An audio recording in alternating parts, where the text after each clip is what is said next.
Gana'da sahte büyükelçilik açmışız yani. Türkler açmış. Ne hangi sırrımızı ifşa ettik? Hangi mahalleden? Ben o kadar çok yerde yaşadım ki yani. Ben akademisyenim. Ya bu nereden çıkmış bu laf ya? Bizimle değilsin diyor.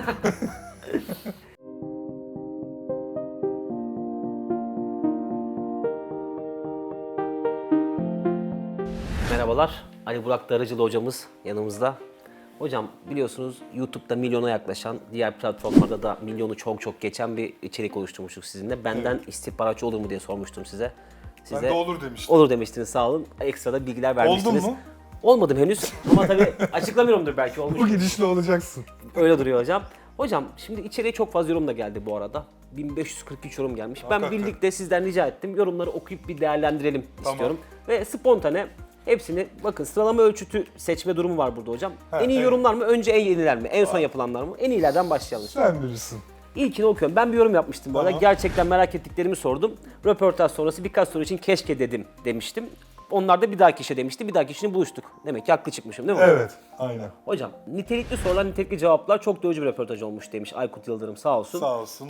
Aykut. Onun dışında Sadık Karaçalı Allah ayağınıza taş değdirmesin demiş size. Yok ya, bizde değil.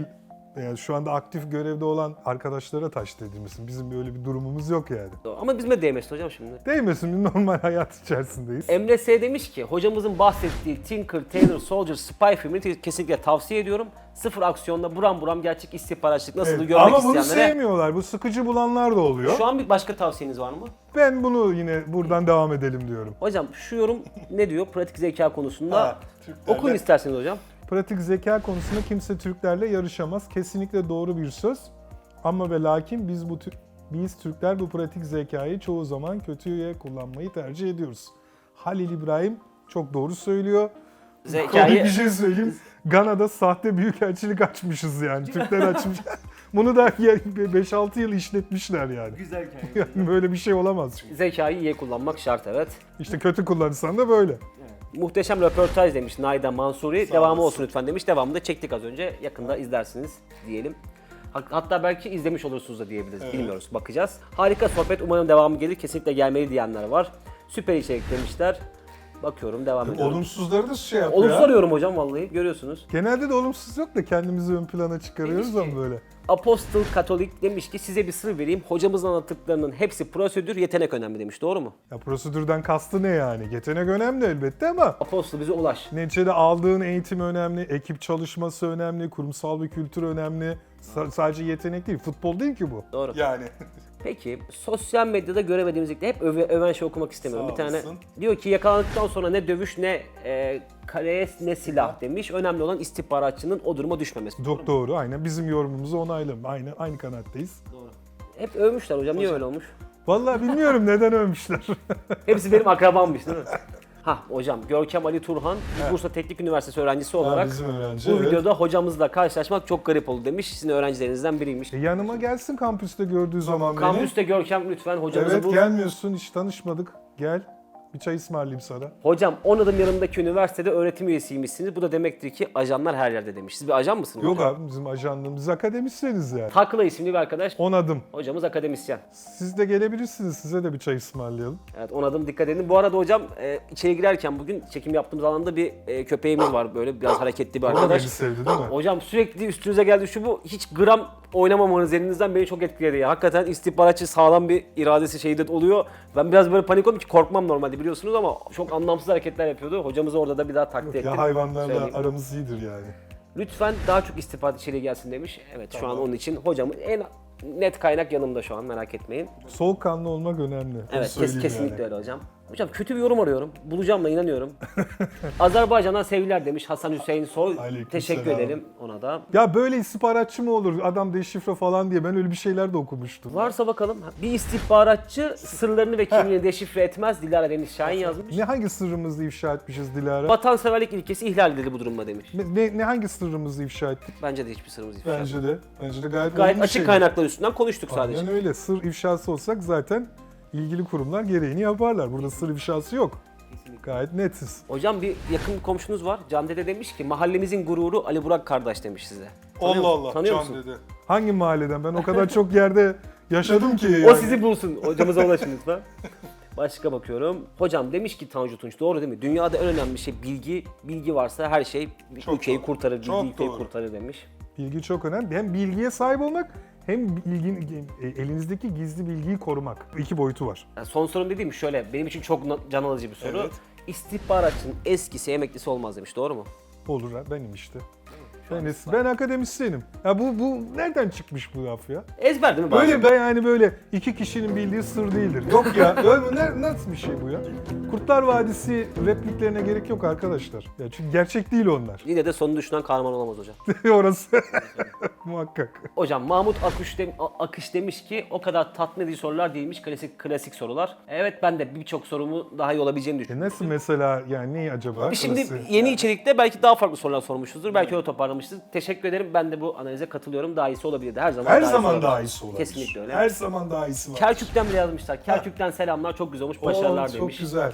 Mehmet Sevindik. Türkmen sağ olsun. Kerkük güzel bir. Evet. Hocam Faysal Yılmaz demiş ki arkadaşlar istihbarat bir şey değil, abartmayın, gözünüzde büyütmeyin. Rütbesi, yetkisi korkmayın, en büyük rütbe vatandaş olmaktır. Herkes sizler için çalışıyor, bunu aklınızdan çıkarmayın demiş. Tabii bir kamu görevi bu. Karşılığında maaş alıyorsunuz. Kimseye bu görevi yapmak bir üstünlük sağlamaz. Elbette ki bu bir gerçek. Bizim öyle bir iddiamız yok yani. Öyle bir statüsü olsun yok. Zaten bir görevini layıkıyla yapan bir istihbaratçı da zaten böyle bir şey talep etmez. Doğru hocam. Stark demiş ki buradan Teşkilat dizisinin saçmalığını anlayabiliriz. Sürekli birbirini dövüyorlar, silah kullanıyorlar. İstihbaratçının işi sadece ve sadece bilgidir, operasyon falan yapmaz demiş. Falan demiş. Yok, operasyonel kısmı da var da o kadar değil de.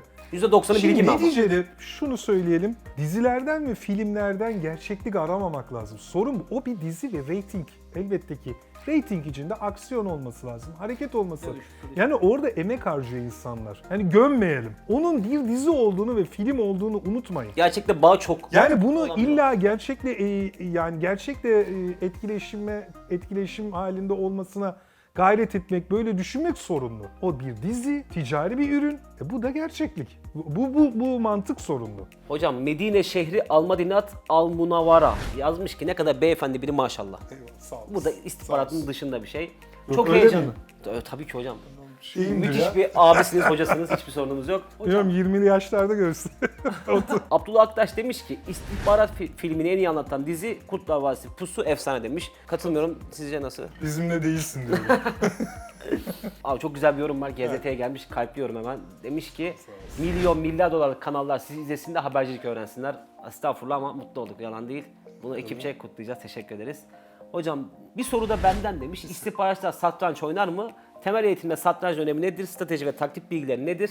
Aynen böyle satranç oynar gibi 10 adım sonrasını hesaplarlar mı demiş. Satranç yani önemli bir zihin oyunu ama yani böyle bir eğitimde şunda bunda Şart değil, kullanıldığı geçerli. şart yok. 10 adım ileriyi hesaplamaya çalışırsın da her zaman plana da pek sadık kalınmaz. Demişler ki maşallah siz de MİT'ciyi ikna edip oraya getirmişsiniz. Hocamız Ya eski MİT'çi bir değiliz kardeşim. istihbarat görevlisi, şu an Yani. akademisyen. Ben akademisyenim, bunu anlatamıyorum. Ayrıca da biz burada ne anlatıyoruz yani? Tabii çok normal şeyler, çok Yani normal şeyler. bunu Türkiye'deki insanların artık buna alışması lazım. Yurt dışında çok fazla geçmişte istihbarat servisinde çalışıp akademiye geçmiş birçok insan var. Şimdi ama bu insanların da bir suçu yok. Hep kafalarında böyle Kurtlar Vadisi, Susurlukvari tiplerle ve profillerle karşılaştıkları için tırnak içerisinde benim gibi normal bir insanla karşılaşınca Şaşırıyor. tırnak içerisinde kendimi ön bir şey yapıyorum zannetmeyin. İnsanlar kafasındaki şeye, figüre oturtamıyorlar beni. Alışacağız arkadaşlar. Normali bu. Hocam videomuzda dediğiniz bir cümleye çok dikkat çekmişler.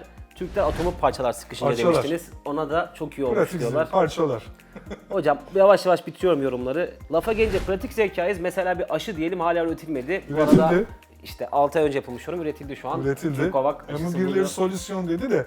Yani bakın ne kadar ben bunu söyledim videoda. Ne kadar gömmeye müsaitiz kendi insanlarımıza ya. Orada Erciyes Üniversitesi'nde emek var ya. Bir adamlar uykusuz günler geçirmişlerdir. Solüsyon deyip işin içinden çıkılır mı yani? O Demiş kadar ki, haksızlık etmeyelim Timur yani. Kayra adamın istihbaratçı olduğu belli, yüzeysel geçiştirmiş aslında, pek bir şey konuşmadan programı bitirmiş demiş. İstihbaratçı değilim. Yüzeysel de yani açık kaynak bilgisi verdim.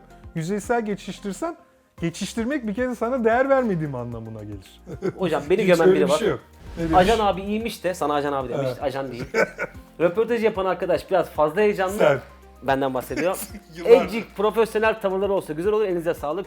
Elimden geleni yapacağım. Yani 4 sen yanıt var. yıllardır Estağfurullah. kameranın önündesin yani. Nasıl heyecan oluyormuş Demek ya. ki öyle geldi, öyle geçmiş. Mesela Muhammed Akta demiş ki cevaben şahsen ben o doğallığı sevdim demiş. Muhammed teşekkür ederim ben de seni sevdim. Ama tabii ki ilk yorumda dikkate alacağım. Adam öyle bir ajan Ajan ki ki adamın ispaççı olduğuna inanamadım. iyi bir şey demek ki. ne diyeyim? Allah'ım ben. Cami hocasından hallice diyen birisi bir yorum da var. Evet onu da hatırlıyorum. Hocam diyor ki MİT özel kişilere her şeyi öğretiyor. Bizim gibi normal insanları da 20 sene okulda tutuyor bir şey öğrenmeyelim diye. Ya ben de bu devlet okullarında okudum. Ben uzaydan mı geldim yani? Yani Hocam hiç öyle de lisede, orta öyle paralı okullarda falan da okumadım. Memur çocuğuyum yani ben. Eray Gökçe demiş Herkes ki, gibi bir eğitim aldım. peki ben size sorayım demiş. Hocamızı Bursa'da olanlar ziyaret edebilir mi? İzin veriyor mu kendileri demiş. Okula davet bekleyebilirsiniz. Okulumuza gelirsiniz ama hani şimdi böyle bazen açık söyleyeyim garip mailler vesaireler geliyor. Ben istihdam ofisi değilim arkadaşlar. Doğru. Onu söyleyeyim size yani. Hocam Beyza sormuş. Kadınlardan iyi istihbaratçı olur mu? Bu Olur. röportajın devamı gelsin. Gelsin. Olur. Olur değil mi? Çok iyi olur. GZT'nin Instagram'ını takip edin lütfen. Bir Reels'ta hocamız bundan bahsetti. Oradan cevabını alabilirsiniz. Detaylıca anlattı. Size demişler ki Minecraft evi kanalının sahibi Buğra'nın büyümüş hali gibi usta demiş. Siz o... Dur şunu bak olumsuz. Eski istihbaratçı olduğunu diyorsunuz. Çıkacak şimdi. Gözlüğüm Hemen olmadığından okuyayım. okuyamıyorum. Eski istihbaratçı olduğunu diyorsunuz. Çıkacak şimdi istihbarat hakkında burada konuşacak ve bilgilerini verecek. Buna siz kendiniz inanıyor musunuz? Ben de inanırım o zaman demiş. Yani sizin Allah. eski bir Ne istihbarat bekliyor? çalışanı Ha olduğunu... mesela şimdi bana yani olayları mı anlatmamı bekliyor insanlar? Böyle bir profil mi bekliyor? Bir kere yapamayız. Bu suç. Mümkün değil. Suç. Hocam demişler ki son olarak söyleyeyim. Her şeyi anlattı, hiçbir şey anlatmadı. Öyle miydi sizce? Yani hiçbir şey anlat. Yani şimdi ne bekliyor insanlar? Bu soruyu Sır buna mı ifşa sormuş. edelim? Sır mı ifşa edelim yani? Biz olduğu kadar anlatabileceğimiz limitlerde bu işi anlatmaya çalıştık. Bence de başarılı olduğumuzu düşünüyorum.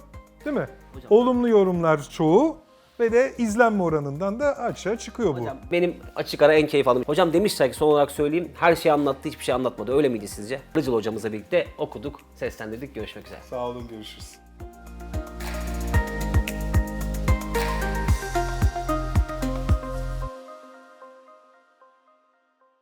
Gana'da sahte büyükelçilik açmışız yani. Türkler açmış. Ne hangi sırrımızı ifşa ettik? Hangi mahalleden? Ben o kadar çok yerde yaşadım ki yani. Ben akademisyenim. Ya bu nereden çıkmış bu laf ya? Bizimle değilsin diyor.